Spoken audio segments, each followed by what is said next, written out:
Shema Israel, Yahuwah Elohim, Yahuwah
All right. All praises to the Most High Power, Yahuwah Bahashem, Yahushua Hamashiach.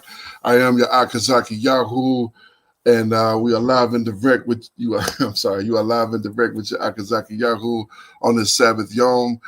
Joined by my most esteemed Kenanaya. Shabbat Shalom, Aki. Hey, Shabbat Shalom, Aki. Ashar Shabbat Yawam Yasharal. Call Hala Yahweh. Bahashem Hamashiach wa Malak Yahweh Shah Barakatah. Hallelujah. Happy Sabbath to everybody, and our praises to Yahweh in the name of his beloved son, Yahweh Shah, the Messiah and King. Bless you. Hallelujah. Another Sabbath Yom. We are once again here bringing out the ways of the Most High, the word of the Most High, and also doing some reviews and some videos here. Shout out to all the good family over at Awakening Remnant Coalition in California. They showing their Sabbath worship as they did the Shema back in 2019. So shout out to them for the great work that they do. Man, this is another Sabbath Yom. The sun is out. Hallelujah. We've been minus the sun a couple of days, and now we got sunshine. So all praises to the Abba for that. We're going to get into the video review here. And I wanted to say something before we jump into that. You know, we listen to that Shema, and you hear them playing right when it started, especially. You know, I just want to get like a college HBCU. Here, come. Yeah, I want to get an HBCU marching band, and get them to learn the Shema. We'll get them to play the beat for it. And imagine that, though. Imagine, you watch the game on TV or you even at the game, and all of a sudden they jump into that bump, bump, bump, bump, bump, bump, bump, bump. You're like, wait a minute. Right, come. That would be phenomenal. That would be so good to hear and to be a witness of. But all praises to the Abba. But let's go ahead and we're going to jump into our first video brought to us by our very good Elder Benaiah Ben Israel over in, I believe he is in Augusta, I believe. Okay, Augusta, Georgia. Yes, indeed. Yeah, I know this brother from way back. We was with Elder Sock together in Stone Mountain, and very good brother, has really developed himself and become a historian when it comes to our people and understanding the things that we've been through and where we come from. So he came up with this video, The African Israelite Assassin.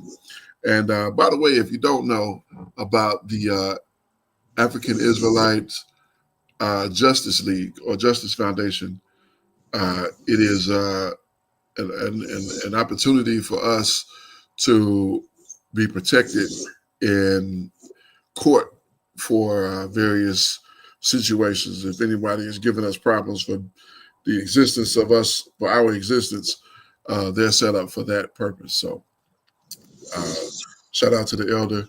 Let's get to the video and enjoy. So, African Israelite assassin? What are you talking about, Benaiah?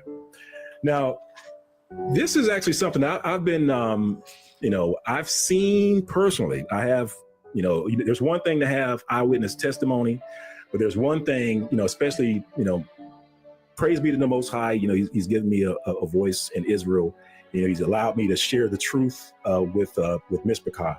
And, of course, when you're in that role, family, and when you're going to these tours and you're out there, you see stuff, right? You see stuff. I don't necessarily share a lot of that information, but you see stuff. And I think at this point in time, family, it's important to share this information because we're also seeing another pattern emerge. And anytime we see a potentially dangerous pattern, we want to get this information out to Israel. all right, out to Israel at large. All right, so with that being said, let's get into it, family. So what I want to start off with, I just want to start off with the history of it, right? Just talk about the history of, let's say, for instance, about the African American community and about, the injustices against the African American community, whether it be stuff with our drinking water. And of course, when they pollute our drinking water, that in itself is causing health issues, right? You can see where it says, new drinking water report, communities of color more likely to suffer drinking water violations for years.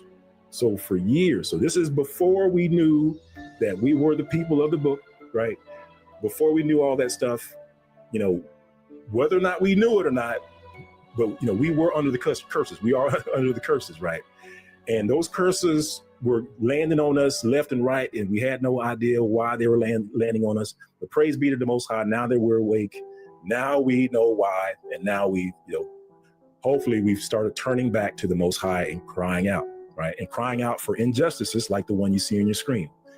New drinking water report, communities of color, so-called African Americans, African Israelites, more likely to suffer drinking water violations. So over the years, we've had to deal with this, family. And the question that we have to start asking is, well, who is causing these things in our community, right? Who's causing the water to be bad in our community? Who's causing the issue that we're having with the police officers in our community? Is it caused by random people? Is it caused by a random group? Or is it the same group over and over and over and over again? That's the thing we have to start asking, family. But let's just finish this thought on drinking water. So the drinking water issue that we're seeing in our communities, and this is just another report on it. And you can see this, the Harvard Catalyst.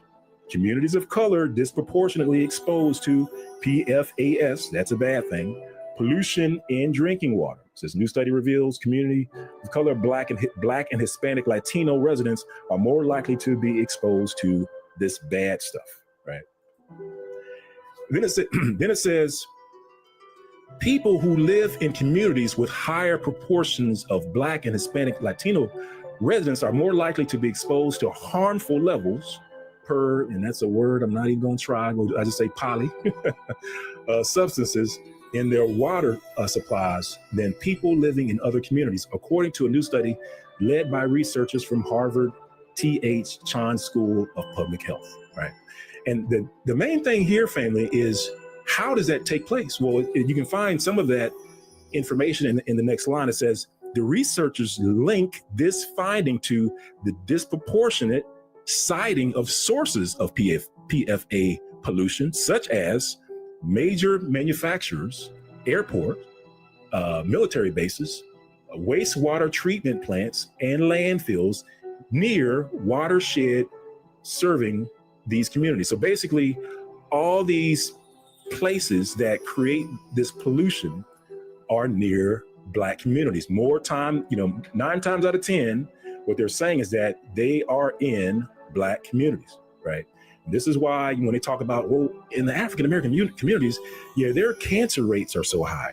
Their high blood pressure rates are just so high. There's a reason for that, family. It's not just happening, right? It's a product of the environment. It's a product of what's around us, or what people are putting around us, or what somebody or some group is putting or placing around us. So that's water. So let's keep going. And how about the air? So you gotta drink, right? But you gotta breathe. And did you ever hear about the air quality in Louisiana? I mean, there's a place where they call Cancer Alley. Cancer Alley, likely more toxic. The air in Cancer Alley, and this is from The Guardian. It says the air in Louisiana's Cancer Alley likely more toxic than previously thought.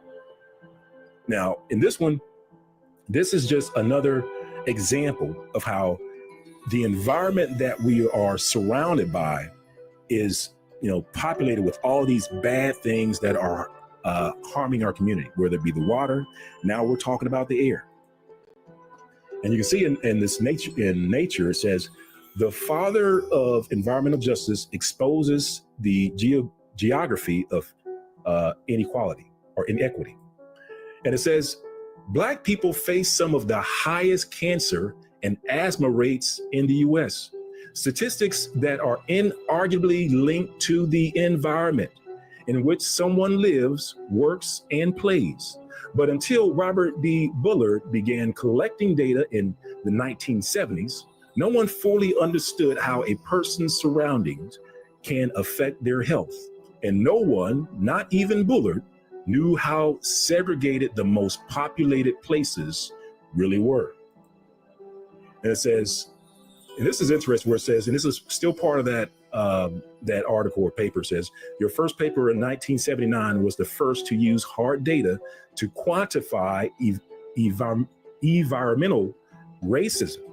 I don't know why I'm struggling with that word, but environmental racism.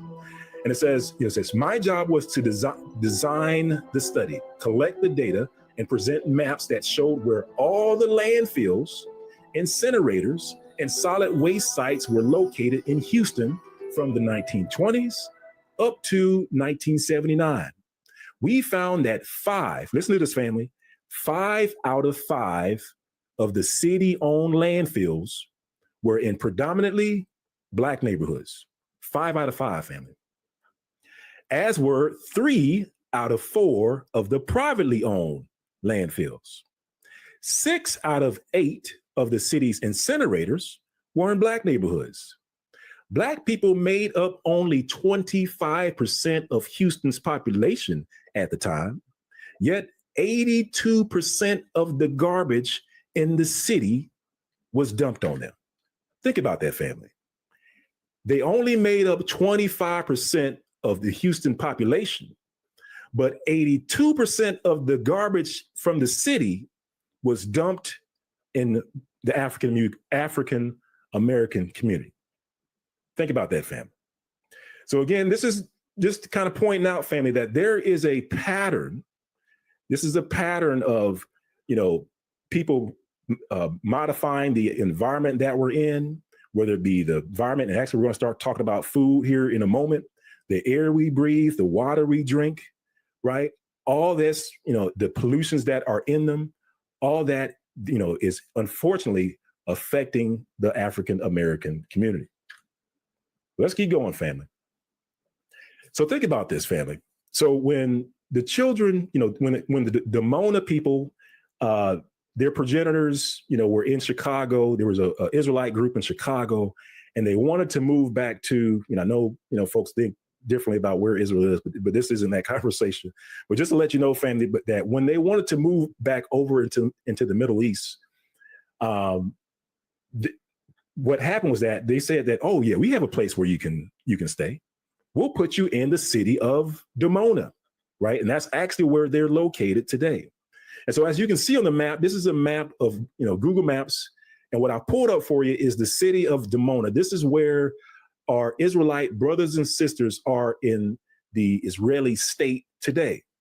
And what you'll also see on the map is the Negev Nuclear Research Center. This is where, that state of Israel, where they do all their nuclear tests, all their nuclear development, right next to where they put these people. Again, who's putting Israel, or African Americans or Blacks, or whatever name you want to use, who's putting our people right next to these toxic places, which it unfortunately is having an impact, detrimental impact on our people. Again, what I'm showing you, family, is a pattern, right? I'm just showing you that this pattern has been around for a long time, before we came into the truth, and even while we're in the truth. It has been there all these years, all this time. But like I said, we talked about the water, then we talked about the air, right?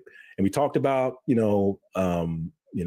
whether these places are landfills, chemical places, military places, somehow, some way, they're always making their way close to the black communities. Wherever the blacks are, these places are being placed there. But then what about your food, right? Well, surely food is evenly distributed, across the U.S. I mean, surely our community is not being targeted by food, right? Well, let's take a look at blood pressure, because we know one of the things that plagues the African-American community is high blood pressure. And to me, family, it's one of those things where this is not too hard to understand, because if you eat a lot of salt, you're going to have high blood pressure. I'll say it again. If you eat a lot of salt, you're going to have high blood pressure. And a shout out to Caribbean Kitchen. And that was the commercial that I ran at the beginning of the live. Caribbean Kitchen, what they're doing is that they're specializing in low sodium seasoning. So if you're having to watch your high blood pressure, watch your sodium intake, check out Caribbean Kitchen, because their seasonings are low in sodium. All right, just shameless plug out there to my brother Maury Vaughn on that in Israel.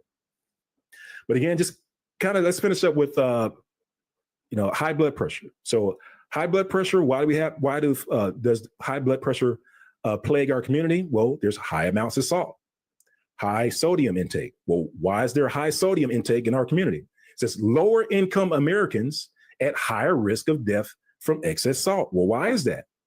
So let's check this out, family. And, of course, they have various studies on this, right? And let's see, did I pull anything out of here? It says background, the U.S. population's dietary sodium well in excess of recommended levels. It is unknown how the contribution of snack foods to sodium intake has changed over time, and whether disparities exist within specific subgroups of the U.S. population. And of course, this is a study where it says the objective is to examine short and long-term trends in the contribution of snack food sources. So we know that it's more than just snack foods, right? It's more than just that, right? But I don't think I actually grabbed the other article, which actually also talks about the sodium and about how in the low income neighborhoods, the foods in those low income neighborhoods have high sodium. And surprise, surprise, surprise, in those neighborhoods, the population, unfortunately, the population also has high blood pressure. So again, what are they putting in our community that's impacting us? And who is putting this in our community, right? Who's putting this in our community? And this is an interesting report, family, because I just want to show you that, like, possibly the reason why we're so sensitive to high sodium, right? The reason why so-called African Americans are sensitive to high sodium. So check this out. It says, it's startling but true. 4 times more African Americans in the U.S. die from kidney failure, and 75% of Black people over 55 suffer from high blood pressure. The root of this problem isn't in modern medical labs, but rather in the history of medieval Timbuktu. So what does this have to do with West Africa? Let's check it out. It says, back then, in the interior of West Africa was rich in gold, but so low in sodium that Africans from this region had never even tasted table salt. Think about that, family. So, and I'm a big proponent of this, family. I say that if you take somebody that was programmed, that was raised, that was designed for a certain place, right? Kind of like an aquarium. Like when you go into a pet store and you see the fish, they're in fish tanks. And you see the gerbils, or whatever you want to call it, the hamsters, they're in those cages. But if you take the fish out of the fish tank and you put the fish in the gerbil cage and you swap the gerbil and put him in the aquarium, he's not going to do so well because he's not in his environment. He's not where they're supposed to be. And likewise for African Americans, we know that we're not from this place, right? We know that we were taken, however you believe we got here, we arrived here in a place that is not our home. And we are in an environment that we weren't designed for, right? This, in my opinion, is why a lot of so-called African Americans are running into these issues. But I think, what we're also seeing here, family, is that these environments that we're being placed in are being manipulated to be detrimental to us, whether it be the air, the food, the water, right? Or other things. But in any case, what this article is saying, family, is that in West Africa, the places, place where we were supposedly taken from, it says West Africa was rich in gold, but so low in sodium that Africans from this region had never even tasted table salt. And it says the elites traded their gold for rock salt. It says, treating it like precious stones. Meanwhile, poor farmers had no access to salt. Over the course of many generations, their bodies had become genetically adapted to this unusual limitation. When slavers invaded in the 17th century, they kidnapped these salt-deprived farmers, marching them hundreds of miles to the coast to be shipped to the Americas. These kidnapped individuals are the ancestors of today's 38 million African Americans. And of course, they don't know that we're Israel, but we'll just go with that. And it says, as an African evolutionary historian and translator, I discovered the health impact of the West African interior's lack of salt. Farmers there survived on just 200 milligrams of salt a day, even though medical text says humans need at least 500. So in either way, what this article is saying, family, is that we were taken from a low sodium environment and now we're being placed in a high sodium environment. And then they're wondering why are you, the so-called African Americans, having all these heart problems? Why are you having all these blood pressure problems? It's because the environment that we're in is being manipulated, in my opinion. And the environment that we're in doesn't match the environment that we were designed for, right? So in any case, family, like I said before, the purpose of this, family, is just to show you a pattern, right? Show you a pattern that hasn't changed for all these years. And then comes the 400 years, right? So, I know there's different thoughts on the 400 years, but in my opinion, it's hard to deny what's going on in the world and the turmoil that's going on in the world, by the way, which started during the Trump presidency. So it's interesting that he's scheduled to be back in the seat, but a story for another day. But in any case, family, at 400 years, we're still seeing this, still seeing these targeted policies against our community. However, the question is, family, how have these policies changed since, the Great Awakening? How have these policies changed since so-called African Americans are waking up all around the world, learning that we're Israel, right? And trying to wake up our people? How have these policies changed? And I'm going to introduce to you, family, the concept of an African Israelite assassin. So what are you talking about, Benaiah? Well, I'm going to show you a pattern, right? So I'm big about patterns. I'm big about let's find out. Let's analyze. Either be an event or a series of events. And let's just see if we can find a pattern, right? Find a pattern. So let's take a look at a few things to see if we can find a pattern, and just to see how this pattern potentially applies to the so-called African Israelite population today. Because again, there's a pattern, before we hit that 400 years, before we became aware of who we were, there was a pattern against our community anyway. Like there was a pattern against African Americans anyway. It's still going on today. But now that you're awake, the question is, how has that pattern changed? So to answer that question, family, let's take a look. I'm just going to do a quick check just to make sure my mic's still going. All right, mic's still good. All right, yeah, mic's still good. All right, and it says, let's take a look at the pattern of poisoning. So of course, when we talked about the air pollution, that's poisoning via the air. Talked about the water pollution, that's poisoning via the water, right? And so on and so forth. So now we're going to talk about, and those were more discrete poisonings, right? Those were more things that weren't done in the open, right? They weren't necessarily obvious. We had to discover those. And these are things along that same vein. So let's take a look at a pattern. So it says, you can see it on your screen. It says, Israel poisoned Palestinian lands. And these are things that you may not be aware of. And so, during the, when the Israelis moved into the land and they were trying to move the Palestinians off the land, You may not be aware that there was a poisoning or poisoning event or events that took place.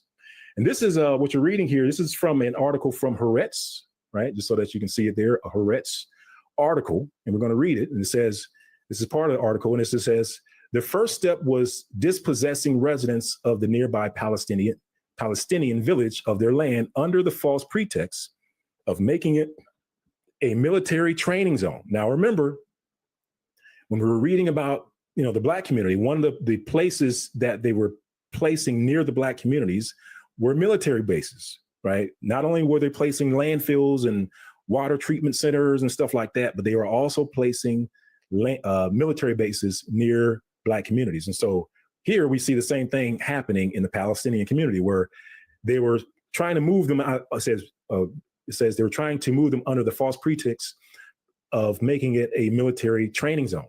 It says when the Palestinians insisted on cultivating the land, Israeli soldiers sabotaged their tools. It says soldiers were later ordered to use vehicles to destroy crops. So they were trying to get them out so bad, they went and they had corn growing. They was tearing up the corn or whatever they had growing. And it says a radical solution was employed when this failed. It says a crop duster spread a toxic chemical. It says the substance was lethal for animals and dangerous for humans. So you can imagine these planes flying over, and I know we have these things called chemtrails today. We have no idea what's being sprayed on those chemtrails, and that too could be affecting our community. But in either case, family, it says the substance was lethal for animals and dangerous for humans. So basically, even over in that contested land over there, family, they were turning to what I would call biological poisoning. Spraying toxic chemicals in the air over humans and crops and stuff, causing people to get sick. Again, we're looking at this for pattern, right? We're looking at this for pattern to see what people are willing to do, against the people that they are threatened against. Let me say it again. I want you to see the pattern of what people are willing to do against a people that they feel threatened against. Well, let's keep reading. It says the full details of the affair have been revealed 51 years later. So they didn't figure out all this stuff until later. People were just getting sick. Crops were just, not growing.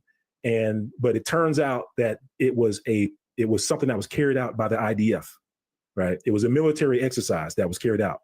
Only finding this out 51 years later. And it says, thanks to a new project by TUAB, no I'm messing up that name, Center for Israel Studies at New York University.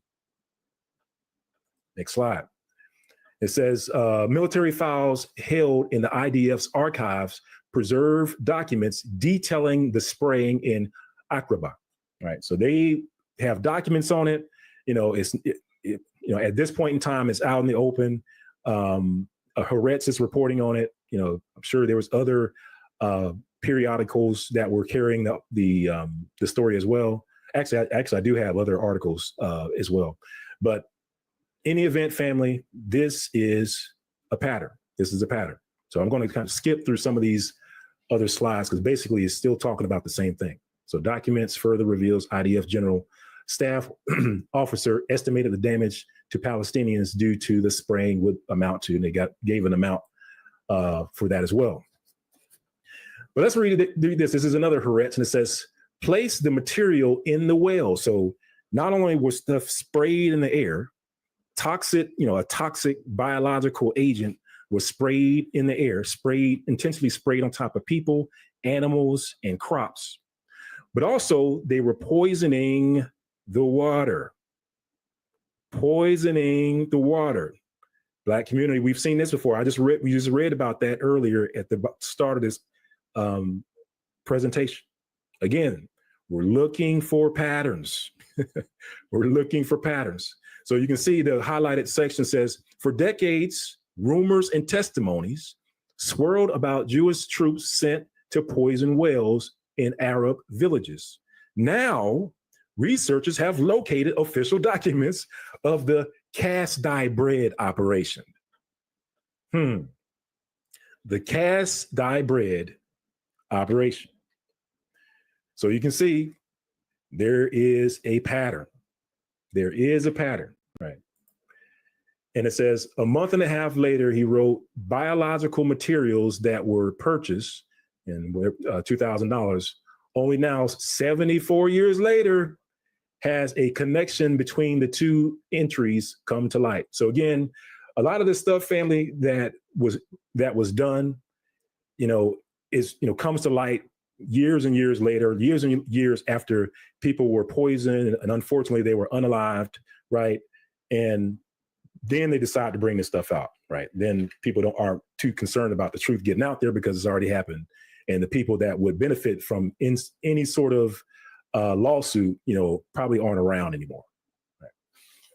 It says the newly unearthed documents show that this operation was much broader in scope than earlier believed, and that other top military and, listen, political figures besides Ben Gurion were involved.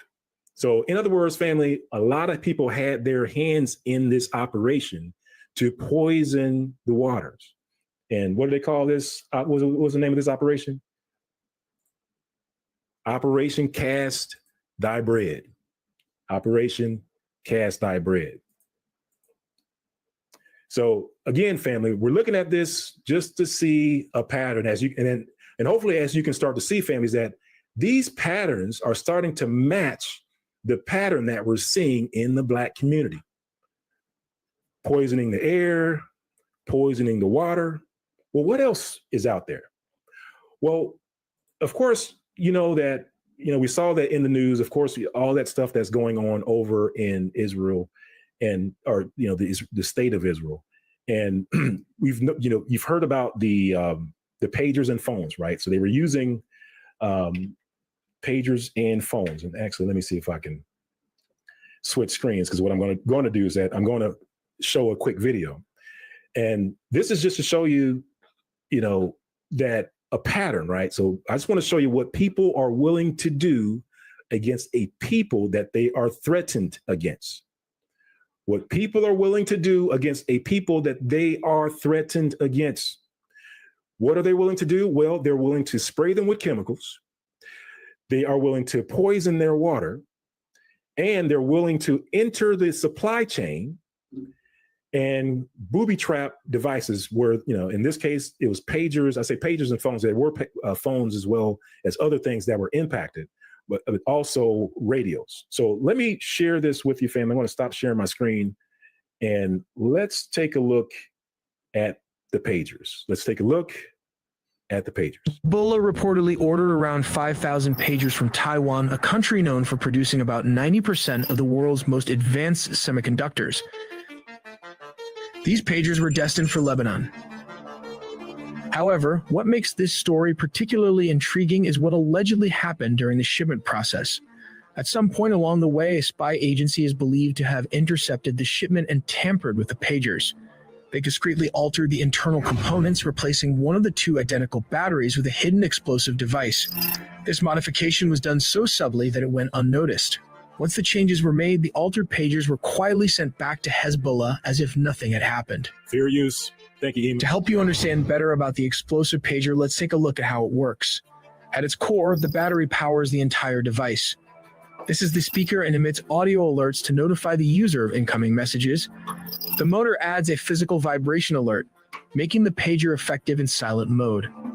The radio antenna coil receives wireless signals like VHS, and the microprocessor converts these signals into readable messages.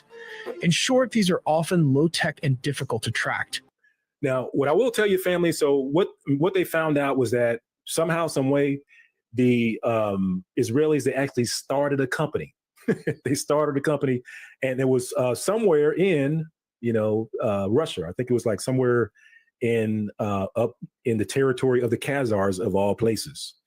And it was there that they created these booby trap pagers.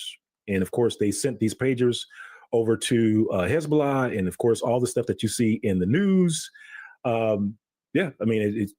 It was unalive in destruction, right? Unalive in destruction. And again, this is a pattern of what we're looking at a pattern of what people are willing to do against a people they are threatened against. What people are willing to do against the people they are threatened against. So that was the pagers. So I'm just going to show you the walkie-talkies. The first round of explosions related to the walkie-talkie and pager attack incident occurred in Lebanon's capital, Beirut. This also affects several other areas of the country at around 15:45 local time, which translates to 3:45 p.m. The blasts continued to occur throughout the country for 2 days. This attack also allegedly targeted mobile phones, laptops, solar energy cells, as well as walkie-talkie radios that were purchased at a similar time, about 5 months earlier as the exploding pagers. This is the Icon branded walkie-talkie, a widely recognized and reliable communication device. Now, just for a quick thought here, family. So one of the things that people started asking is that, well, if they're willing to do this, what else have they done? Like, what other supply chain products have they intercepted and put some stuff in? And this is against the people that they are threatened against. I keep stressing that, family, because they have said that there are other people that they are threatened against, right? And we'll get to that in a little bit. But the point here is family, is once they did this or revealed that they have done this, then the question has to be, well, what else have they put their hands in, and where are those products? Often used in various industries and by professionals for secure long-range communication. Let's take a closer look inside this walkie-talkie to better understand its main components. All right. Well, I'm not going to go through the whole thing, family. I think you get the gist of it. And that is, they have actually, let me share my other screen here. They have done certain things to the people that they are not. Hang on, I'm trying to do two things at once. Let me do share the screen. Let me pull up my slide here. Pull that back up. Here we go. All right. But we're starting to see a pattern emerge. All right. Pattern: use chemicals or devices, use the water. And, as you can, as we're seeing in the news reports over and over again, they go after the leaders. That's what you're seeing over in, whether it be Hezbollah or Hamas. Their pattern is to go after the leaders. And it's not just those two groups. We've seen folks go after leaders in other circumstances. But that is a pattern, undeniable pattern, that we see over and over again. That is important. All right. So I think we all get the gist of what the elder was bringing out here. And very interesting to consider some of these information, some of these facts that he was dropping. Things that you probably have maybe has crossed your mind, but you never put any effort, any energy, any thought into. Just, wonder why that thing is here. Or wonder why, I see that here, or I see that when I come to this place. These are the things that targeted attacks or and something that an assassin would definitely do. And they find that target and work on taking that target out. In this case, they've had time to do it. It doesn't have to be a bullet. They got time to do it, so they're able to do it systemically. And but the link is in the description box. You got anything on that?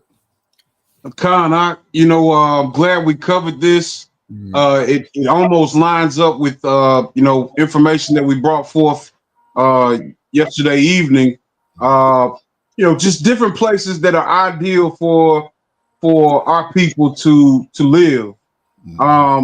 There's definitely a relationship in the availability of foods, of healthy foods in our community. Even you go to the grocery store in our community and the produce is not as fresh, oftentimes doesn't have as much or a variety as when you go to the communities of the Gentiles. And this is what I've seen. We've suspected oftentimes that we're being poisoned. We've seen this for fact with our people with the water crisis in Flint. Right. I've had a sister send me some information about shower heads. Because we no longer really drink fountain water anymore, but we still take showers and brush our teeth with this water. So perhaps it might be wise of us to get some filters on our shower heads and our faucets. And this is all preparation for purpose. I think this is going to be information that is shared with the next generation to where they do better. Right. Exactly. Yeah, kind of exactly. And that's really the gist of it. And once you understand what you're dealing with, who you're dealing with, and what their agenda is, then you can make your adjustments. Oh, they're gonna try to kill me slowly. Well, I'm gonna slowly resist it, and not put yourself in that position. Keep yourself safe in those situations and those circumstances. So, very good information. Told Rabbi Most High for the elder Benaiah Ben Israel for sharing this information with us, giving us the opportunity to understand these things. And man, the Abba is magnificent in all that he does. He just puts things together, and as subtle as it seems, as simple as it could be, he makes it so worthwhile. So all praises. Let's continue our next video. This one I watched earlier as well. Is very interesting. A lot of it having to deal with directly with our people, and some of it dealing with not so directly, more so the children of Ham. The name of this video is "The Side of Africa the Media Would Not Let You See: The Hidden Truth." And this comes to us from our good brothers over at Black Journals. Shout out to those brothers once again. Great work that they do. And let's get to it and through it here. Well, there is a very profound distortion of African history. Almost all of the books that have been written on Africa have been studies of primitives, of people in small communities just barely scratching the soil, people in jungles, etc. There is no appreciation of the fact that after the conquest, or just around the time of the conquest and after, you have a tremendous breaking up of African societies. It's not just a question of tearing these people out of their country, throwing them across the Atlantic as slaves, but the smashing of many things. It's as if you had dropped several hydrogen bombs on Africa. So that what you see afterwards is just the remnants, the ruins of the worst in Africa. The African, therefore, the image of the African ancestor has been built up upon the lowest common denominator. Consider sliding into your Google app and use the search words "people from Africa."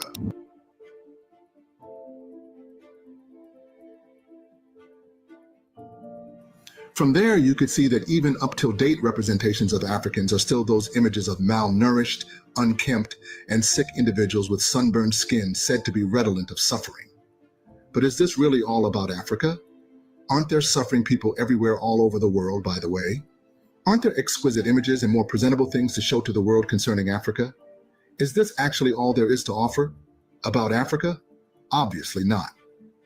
Africa is a continent of vibrant cultures, stunning landscapes, and unparalleled resilience. Yet the world often sees only a fragmented picture, distorted by stereotypes and misinformation. But there is so much more to Africa than what meets the eyes from the media. Beyond the everyday headlines lies a tapestry of innovation, progress, and achievement. Join us in this journey to uncover the hidden greatness of Africa. Let's go discover the untold story of a continent whose hidden history will surprise, inspire, and challenge your perceptions. From groundbreaking enterprises to ancient civilizations, and from breathtaking natural wonders to inspiring stories of hope. Today, we'll be delving into various feats, achievements, and resources of the African continent. Without further ado, let us dive in.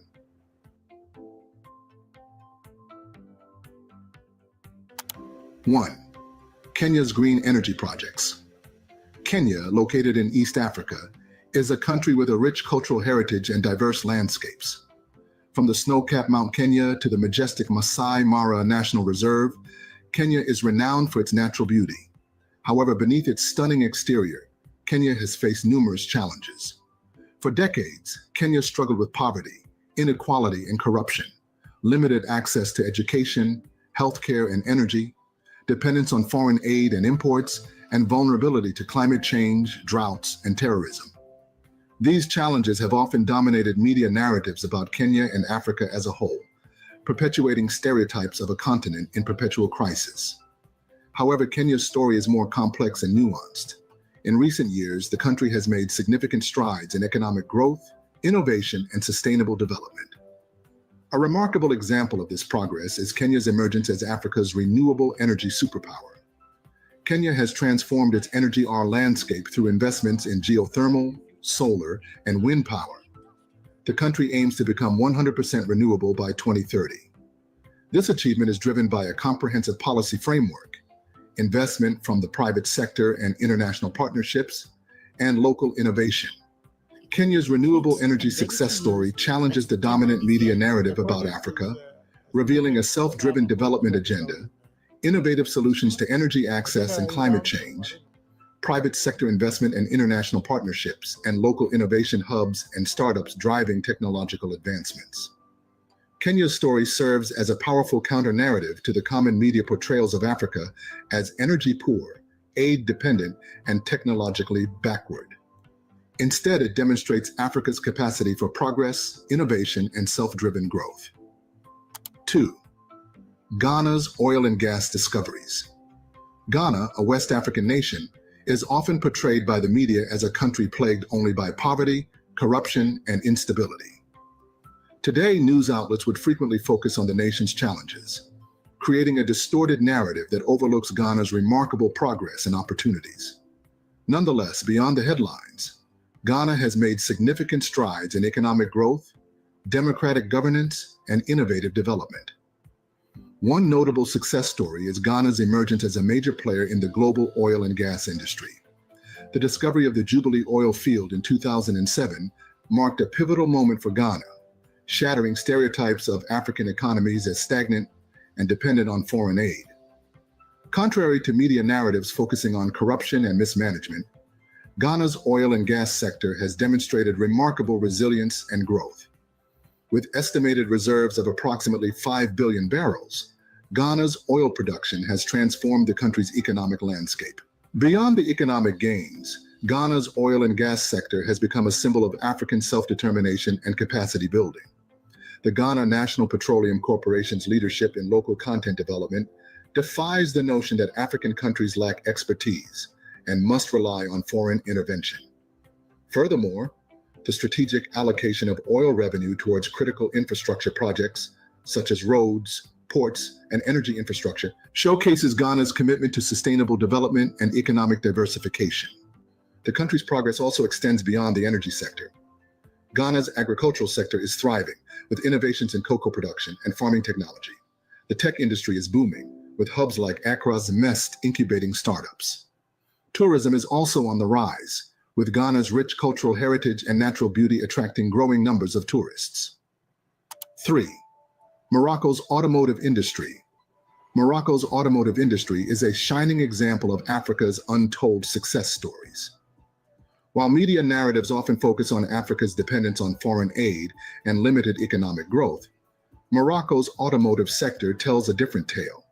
Morocco has become a major automotive hub, attracting investments from global giants like Volkswagen, Renault, and Peugeot. The country's strategic location, business-friendly environment, and skilled workforce have created a thriving industry. As Africa's largest automotive producer, Morocco accounts for over 40% of the continent's vehicle production. The sector employs over 100 people, contributing significantly to Morocco's gross domestic product. As of 2022, automotive exports reached $10 billion, solidifying Morocco's position as a major player in the global market. This success story challenges common media narratives about Africa. Morocco's automotive industry demonstrates the continent's potential for industrialization and economic expansion. The country's business-friendly environment and skilled workforce attract significant foreign investment, showcasing Africa's attractiveness to global businesses. Moroccan companies are also developing cutting-edge automotive technologies, defying stereotypes of African economies as low-tech. This innovation is driven by investments in research and development, as well as partnerships with international companies. Beyond the automotive industry, Morocco's progress extends to renewable energy, where the country is a leader in solar and wind energy, with ambitious plans for a green economy. Tourism is another growing sector, with Morocco's rich cultural heritage and stunning natural beauty attracting millions of tourists annually. Morocco's investments in transportation networks, ports, and logistics reinforce its position as a regional hub. This infrastructure development enables the country to capitalize on its strategic location, connecting Europe, Africa, and the Middle East. Morocco's narrative challenges prevailing views on Africa, illustrating the continent's ability to achieve growth, development, and self-determination through strategic investments, policy reforms, and human capital development. 4. Africa's hidden contributions to global health. In the midst of prevalent narratives about Africa's challenges, the continent's profound impact on global health often goes unreported. Africa's innovative solutions, expertise, and resilience are shaping the global health landscape. Contrary to common media portrayals, Africa is not just a recipient of aid, it's a vital partner in global health. From disease surveillance to vaccine development, African countries are driving progress.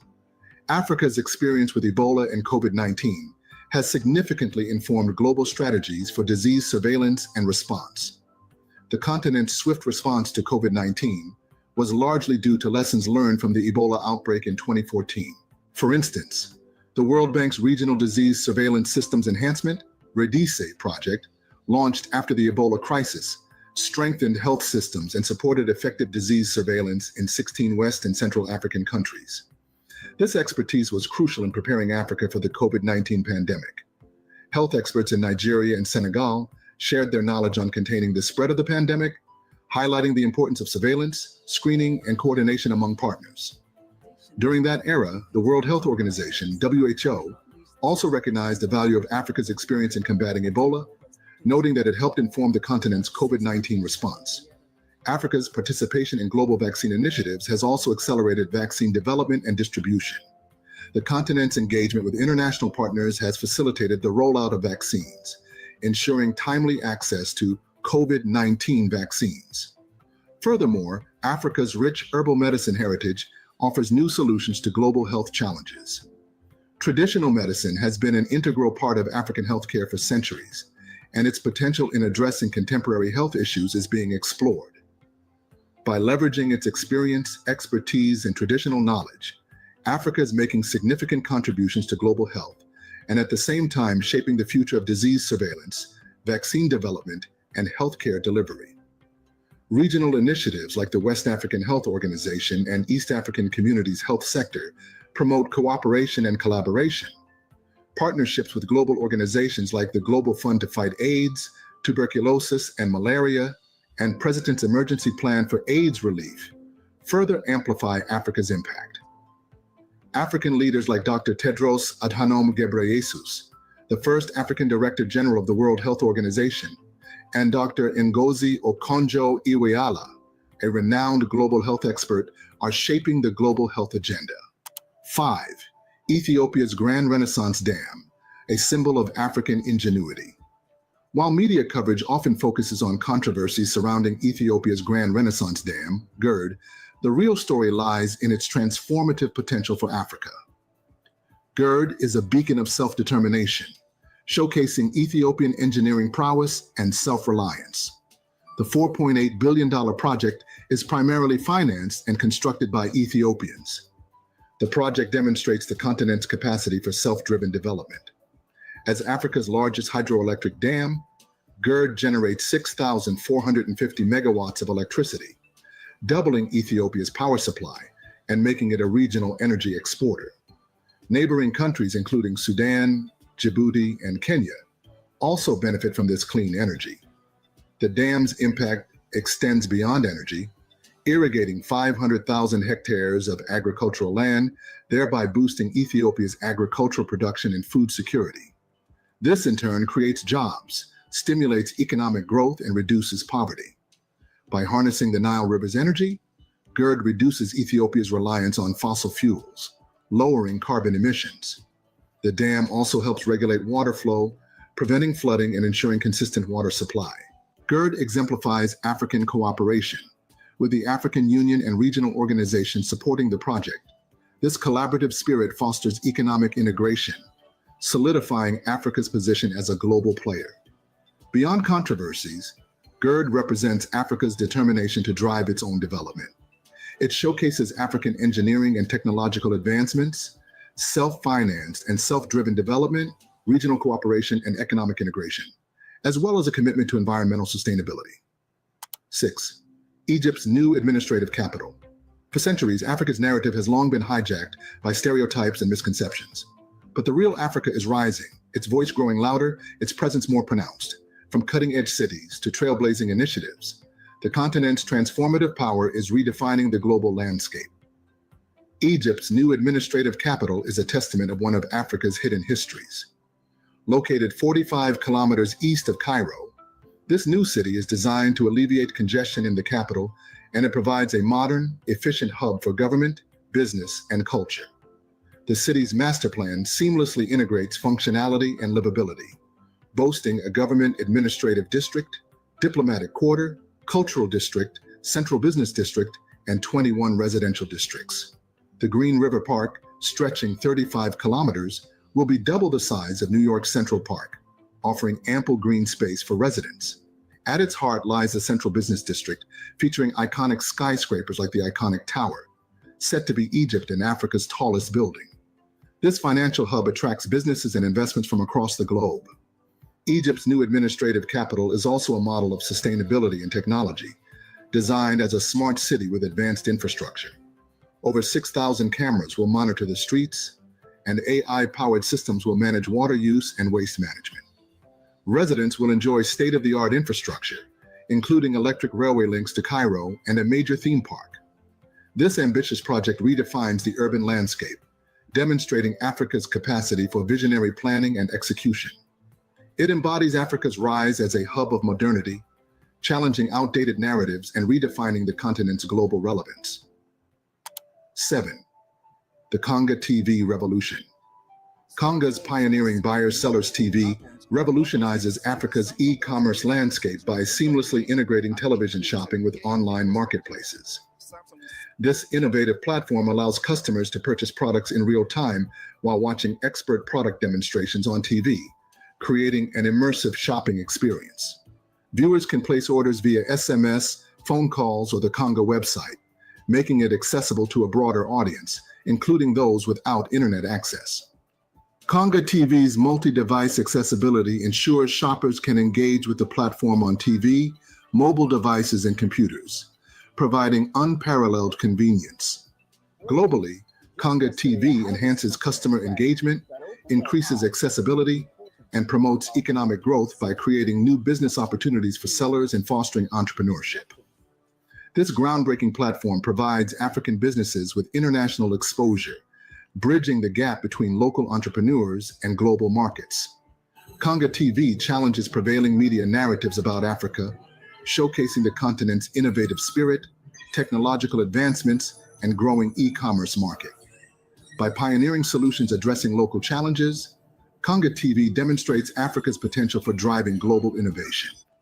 This achievement embodies Africa's entrepreneurial drive, resilience, and creativity, shattering misconceptions about the continent's technological prowess.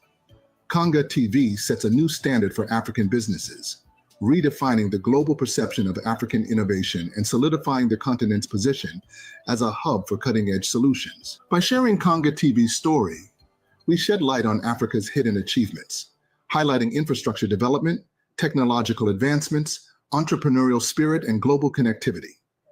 This nuanced perspective fosters greater understanding, investment, and collaboration between Africa and the global community, ultimately challenging the media's limited coverage of Africa's successes. 8. Rwanda's Kigali Innovation City. Kigali Innovation City, KIC, is a shining example of Africa's emerging tech scene, defying stereotypes and showcasing the continent's potential for innovation and growth. Located in Rwanda's capital city, Kigali, KIC is a cutting-edge hub for technology, entrepreneurship, and innovation. Contrary to media portrayals of Africa as backward and stagnant, KIC represents a new narrative of African progress and self-determination. This $2 billion project is transforming Rwanda into a knowledge-based economy, attracting global tech companies, startups, and investors. KIC boasts state-of-the-art infrastructure, including world-class buildings, high-speed internet, and modern amenities. The city is designed to foster research and development through collaborations with top universities and research institutions, driving innovation and entrepreneurship. To support startups, KIC offers business incubation programs providing funding, mentorship, and resources. The city also hosts global tech companies, data centers, and software development hubs, cementing its position as a major IT and technology hub. Innovation hubs within KIC provide spaces for creatives, entrepreneurs, and innovators to collaborate and ideate. Talent development programs equip Rwandan youth with skills in tech, engineering, and entrepreneurship, ensuring a steady pipeline of skilled professionals.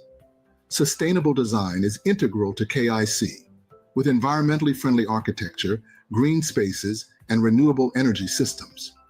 The city's global connectivity facilitates collaboration and investment with international tech ecosystems. KIC's impact extends beyond Rwanda, establishing itself as a regional hub, attracting investors and entrepreneurs from East Africa and beyond. The city generates employment opportunities in tech, innovation, and entrepreneurship, contributing to Rwanda's GDP and economic diversification. By showcasing Kigali Innovation City, we challenge stereotypes and highlight Africa's infrastructure development, technological advancements, entrepreneurial spirit, and global connectivity. KIC is a symbol of Africa's emerging tech scene, demonstrating the continent's potential for growth, innovation, and self-determination. It shatters misconceptions about Africa's capabilities, showcasing the continent as a hub for innovation and investment, producers and innovators of technology, and drivers of change and entrepreneurship. 9. Algeria's East Highway Project. Algeria's East-West Highway Project, also known as the East-West Motorway, is a 1,216-kilometer highway connecting the country's eastern border with Tunisia to its western border with Morocco. The project aimed to enhance Algeria's transportation infrastructure, promote economic growth, and strengthen regional connectivity. The construction of this project began in 2006 and was completed in 2014, with a total investment of $11.2 billion. The project was undertaken by Algeria's Ministry of Public Works and Transportation, with assistance from international consultants and contractors. The highway spans 1,216 kilometers, from Annaba in the east to Tlemcen in the west, and features 4-lane dual carriageways with controlled access points, modern interchanges, tunnels, and bridges. Advanced traffic management systems, including surveillance cameras and emergency response services, were also installed. Additionally, rest stops, fuel stations, and service areas were built along the highway. The project has significantly reduced travel time between Algiers and Annaba from 12 hours to 4 hours, making it a crucial route for trade and commerce. The highway has also enhanced Algeria's connectivity with neighboring countries in Europe, facilitating the transportation of goods and people. The East-West Highway has had a profound impact on Algeria's economy. It has increased economic activity, boosted trade and commerce, and created thousands of jobs during construction. According to estimates, the project contributed to Algeria's economic growth, accounting for 2% of the country's gross domestic product. The construction process was not without challenges. The geographical terrain posed significant obstacles, with mountainous regions and desert landscapes requiring specialized engineering solutions. Environmental concerns were also addressed through mitigation measures to minimize the project's impact. Despite these challenges, the East-West Highway project demonstrates Algeria's commitment to infrastructure development, economic growth, and regional connectivity. This iconic project showcases Africa's engineering capabilities, economic resilience, and regional cooperation. The completion of this project has significantly improved the lives of Algerians and neighboring countries, and its impact will be felt for generations to come. It's essential to recognize and celebrate such achievements, moving beyond stereotypes and showcasing Africa's true potential. 10. Tanzania's Bagamoyo Port Development. The project is a mega project aimed at creating a world-class port facility. Strategically located along the Indian Ocean coastline, approximately 75 kilometers north of Dar es Salaam, the port will serve as a major maritime hub in East Africa. The port's infrastructure features a 1.8-kilometer-long breakwater to protect it from ocean waves and currents.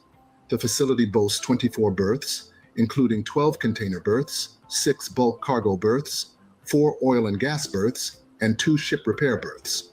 With a key length of 5.4 kilometers, the port can accommodate multiple vessels simultaneously. Its 18-meter depth enables large vessels to dock and unload cargo. In terms of facilities and services, the port has 3 container freight stations, CFS, for cargo consolidation and deconsolidation. There are about 100,000 square meters of warehousing space for storage and distribution, as well as cold storage facilities for refrigerated cargo. This supports Tanzania's agricultural exports. The port also has fuel and oil storage capacity for 100,000 tons and a state-of-the-art ship repair yard. To ensure efficient operations, the port employs advanced technology, including a port management system, PMS, and automated gate systems. Container scanning technology enhances security and customs inspections, while navigation aids like GPS and radar facilitate smooth vessel movement. Environmental and social considerations were integral to the project's design. An environmental impact assessment, EIA, was conducted to minimize harm to marine life and surrounding ecosystems, with waste management facilities ensuring proper disposal and recycling, and community engagement programs relocated and compensated affected communities. The project is expected to create approximately 100,000 jobs during construction and operation, thereby eliminating the continent's poverty rate. The Bagamoyo port development will significantly boost Tanzania's economy by increasing trade volumes and economic growth. Faster and more efficient cargo handling reduces transportation costs, while enhanced regional connectivity strengthens ties with landlocked countries and regional markets. The project also attracts foreign investment, promoting economic diversification. The Phase 2 of the project will expand the port's capacity, adding 12 new berths, increasing container handling capacity, and enhancing facilities. This will further solidify Tanzania's position as a major maritime hub. 11. The transformative road construction in the Union of Comoros. Beyond the headlines and stereotypes, Africa is undergoing a transformative journey. Infrastructure development is one of the key drivers of this progress, and the Union of the Comoros is a shining example. A flagship road project, supported by the African Development Bank, is currently underway, overhauling the national road route National 1, which connects the capital Moroni to the port city Mutsamudu. This critical transportation artery is being upgraded to a 55-kilometer modern road, complete with 13 rehabilitated bridges and 2 new ones, ensuring seamless travel and transportation of goods. Advanced road safety features are being integrated to safeguard commuters, while capacity building programs for the Comorian Ministry of Infrastructure and Spatial Planning will ensure sustainable management and upkeep. The project's scope includes upgrading existing road infrastructure, constructing new bridges, and implementing cutting-edge road safety features. Site preparation and construction are underway, with completion slated for the near future. This development showcases the African Development Bank's commitment to driving Africa's growth through strategic infrastructure development. The Union of the Comoros, a strategic archipelago off East Africa's coast, is poised to reap the rewards of connectivity, prosperity, and progress, defying common narratives about Africa. Beyond the headlines, Africa's rich cultural heritage, stunning natural beauty, and resilience await discovery. From Kenya's green energy project to the transformative road construction in the Union of Comoros, the continent's diversity shines. Let's look beyond stereotypes and misconceptions, embracing Africa's complexities and achievements. By sharing untold stories and showcasing hidden gems, we can foster global understanding, empathy, and collaboration. discover the real Africa, vibrant, resilient, and breathtakingly beautiful. That brings us to the end of yet another interesting video set. All right. All praises to the Abba.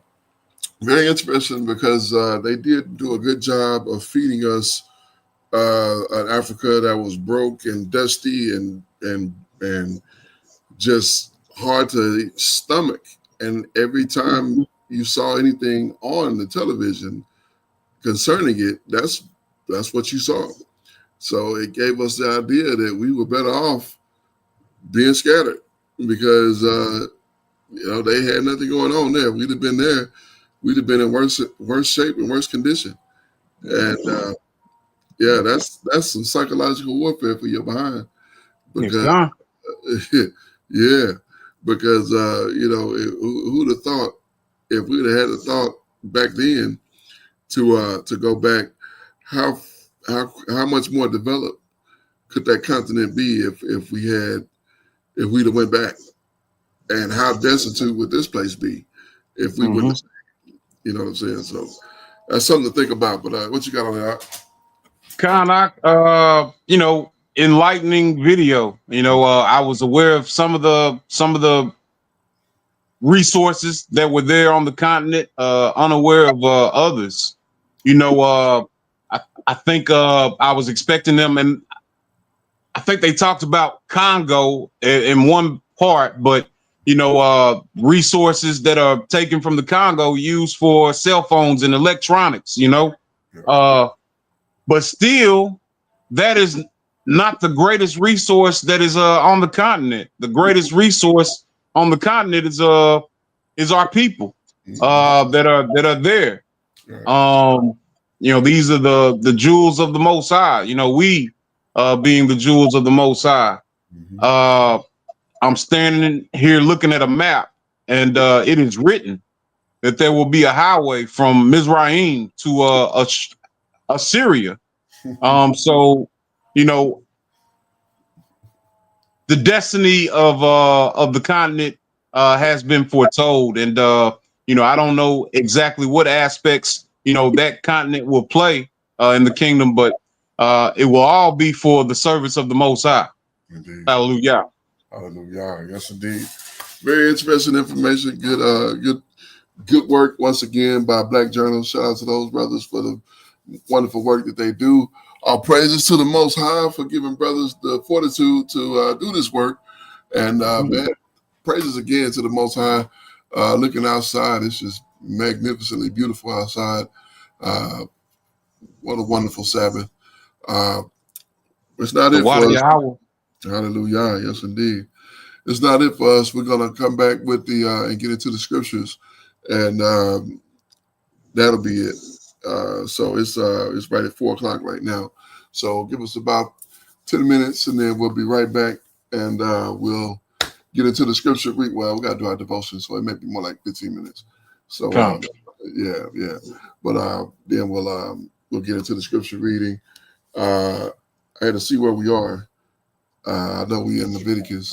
Yeah, we're ready for 15 to 21 through 21. Okay.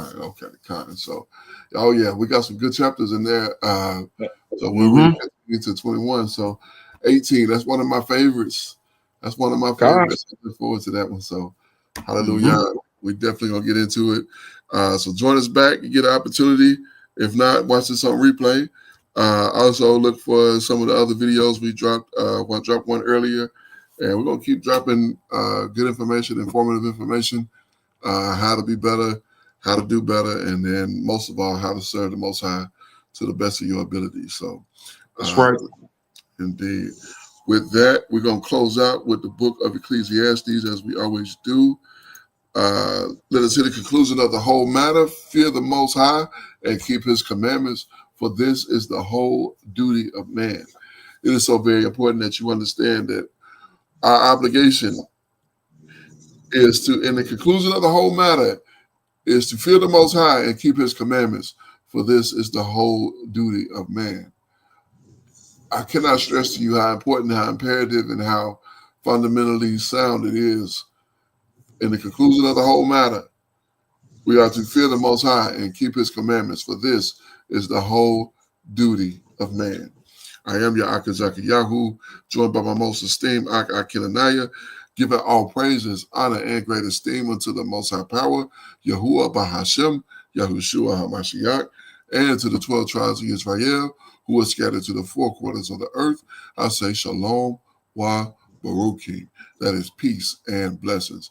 And I cannot wait till the day that the Most High brings us back together, and we are once again 12 tribes, one family, one nation under the Most High Power, under one covenant, back in our own land with a heart of flesh and no more a heart of stone, with our enemies, our adversaries, and all that hate us under our feet.